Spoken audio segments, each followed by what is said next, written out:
తమ్ముళ్ళు, యవనస్తులు, మళ్ళా క్రికెట్ మ్యాచ్ స్టార్ట్ అవుతుందంట. ఆ క్రికెట్ మ్యాచ్ ఆడేవాడికి ఆనందం, చూసేవాడికి టైంపాసు, బెట్టింగులు కాసేవాడికి మాత్రం నాశనం. ఎందుకంటే తడవకు ఒకడు కలుస్తా ఉన్నాడు, నాకు లక్షలు అయిపోయిందన్న అప్ప అంటున్నాడు. ఎందుకు అయిందంటే బెట్టింగులు అన్న అంటున్నాడు. వస్తుంది మళ్ళా ఐపీఎల్ ఎల్ తీసేస్తే అది ఐపీఎల్లో ఎల్ తీసేస్తే అది బెట్టింగులు పెడితే ఐపీ పెట్టి జంప్ అవటమే. కాబట్టి యవనస్తులకు చెప్తున్నా, వద్దు.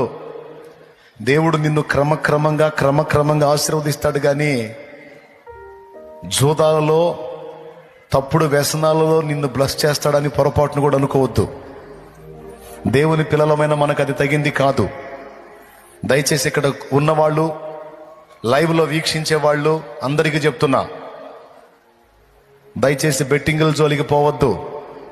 ఆ వ్యసనాలు ఎవరికైనా ఉంటే వాటిని విసర్జించి మారు మనసు పొందండి. నా తండ్రి నిన్ను క్రమక్రమంగా ఆశీర్వదిస్తాడు, ఒక స్థాయికి తెస్తాడు.